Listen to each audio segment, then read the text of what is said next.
And let's finish reading The Trunk Lady by Ray Bradbury. Things had to go on. You can't lie in bed and forget. Johnny just forgot the stranger, the trunk lady. Or Johnny couldn't just forget the stranger, the trunk lady, in her lonely attitude of death. The murderer, too, could not forget easily. Nor that there was a small boy in the house who was too curious, too incautious. Johnny breathed very slowly. He waited a moment. Then, when he saw that the person at the top of the stairs was not coming down, he moved quickly down the hall, into the kitchen, and out the back door into the moonlit veldt of the garden. The swimming pool lay flat and shining, square with a fringe of trees beyond it, stars over it, the bathhouse near it. The low garden rose to left and right.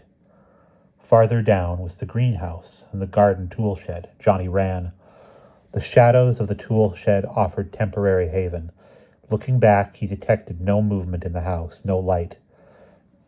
The body would most probably be in one of those outlying houses. His bed would feel nice now. The lock on the door would be nice. Johnny trembled like the water in the pool. Suddenly he saw someone standing in the upstairs hall window.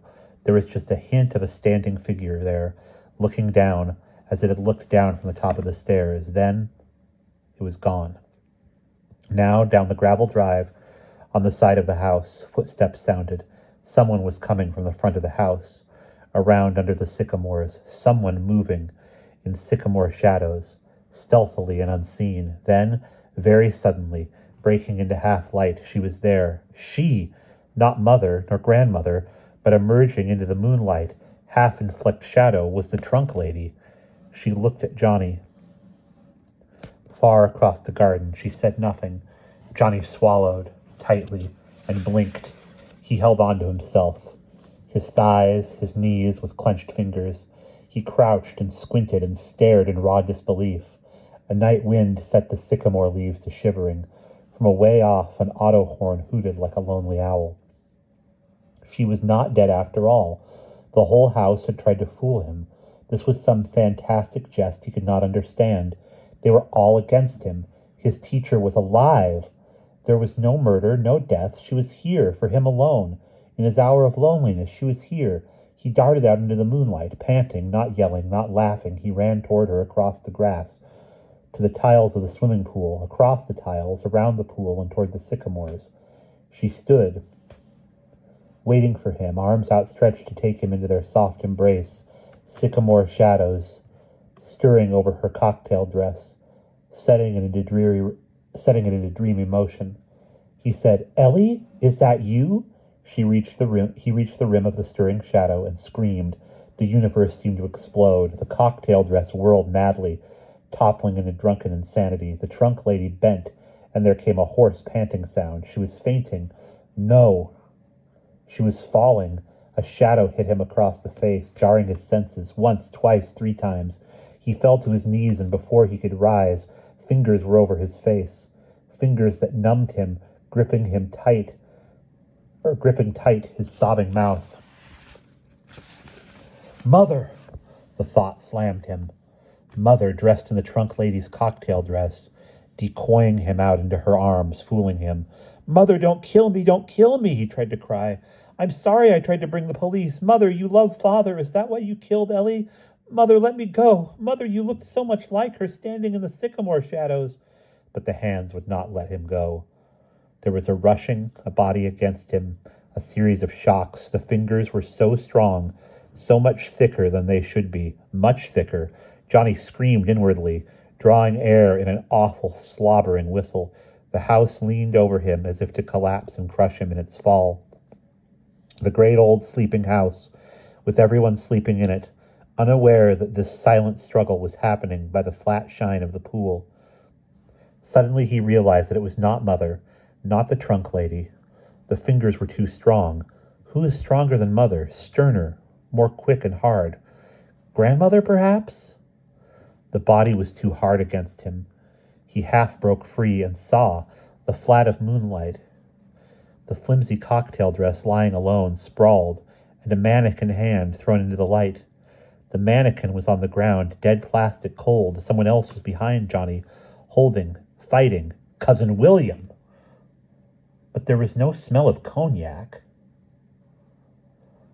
The actions were the actions of a sober man. The breath was clean and clear and quick, almost sobbing. Father! Dad! He tried to yell. Don't! Don't! Please don't! Then a voice was talking. Something black and small clattered to the tiles beside the swirling water, and Johnny suddenly knew the hands were tight. The voice tighter, whispering, You hurt your mother. I didn't mean to, Johnny screamed inwardly. If it hadn't been for you, said the voice, whispering, your mother would never have known about the Dark One dying. I didn't mean to find the Trunk Lady, cried Johnny, silently fighting. It'll kill her, the shock of it, if she dies.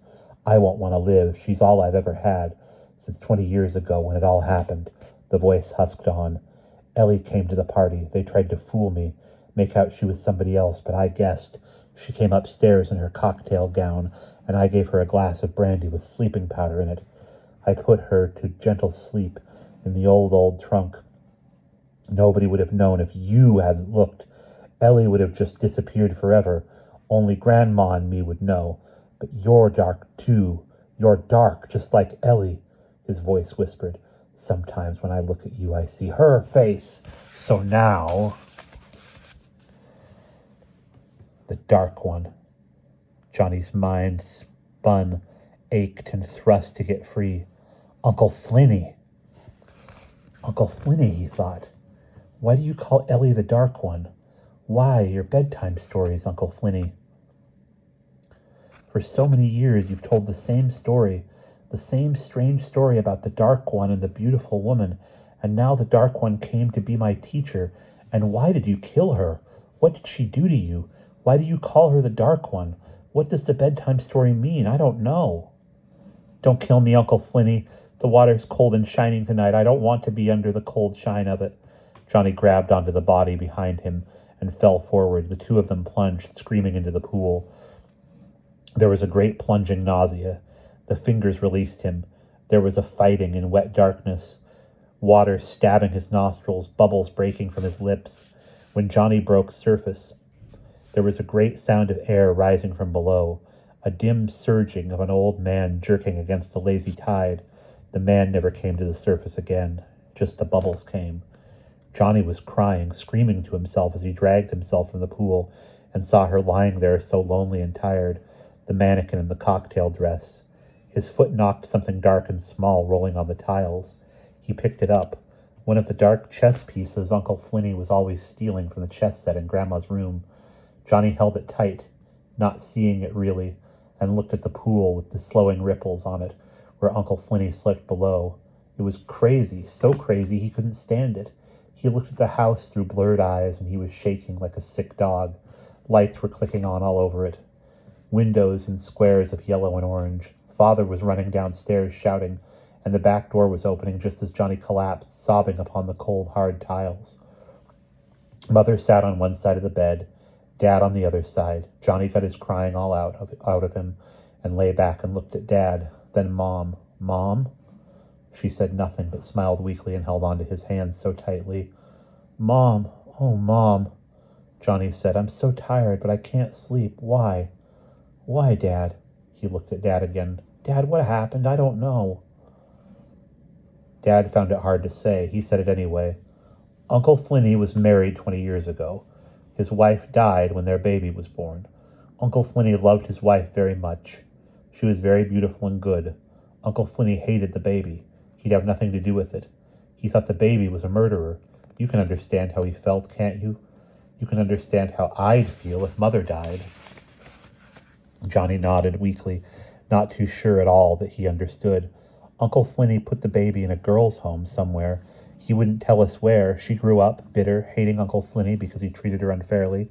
After all, she didn't ask to be born. You see, son? He said. Yeah, Dad. Well, just a month ago, Ellie, the baby, grown up now, found out where we lived somehow. She wrote a letter. We offered her a job as your teacher, which was only right and deserving.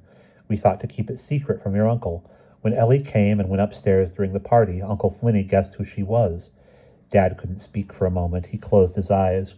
Then you found her in the attic. We tried to keep it quiet. We tried to make you forget. It was no use. We could never forget ourselves. It was bound to come out. There was so much at stake. Through all our lives, we tried to work it out quietly. Things like money and reputations and business and what people would say made us do it, son. And, really, they're not worth a damn. Johnny turned his head. I kept poking my nose in. You were our conscience, I guess, a rather active symbol. We kept the house stirred up. You kept the house stirred up. Uncle Flinny thought you were hurting your mother. Your mother, his sister, was all he had after his wife's death. And so he tried to make it look like I was drowned in the pool? Mother suddenly bent and held on to Johnny closely. I'm sorry, Johnny. Sometimes we're blind. I didn't think he'd do that. What about the police? The truth? Flinny killed her and committed suicide. Mother's voice seemed distant, removed, and tired. Johnny heard himself talking. Uncle Flinny used to tell me bedtime stories, Mom. I still don't understand. All about the dark one and the beautiful wife, and someday when you're older you'll understand. Poor Ellie. She was always the dark one. Things were fading away. It was all over, done. No more bedtime stories, Mom, please. No more, huh? Out of the tired darkness, Mom said, No more, Johnny. Johnny rolled wearily over into dreams.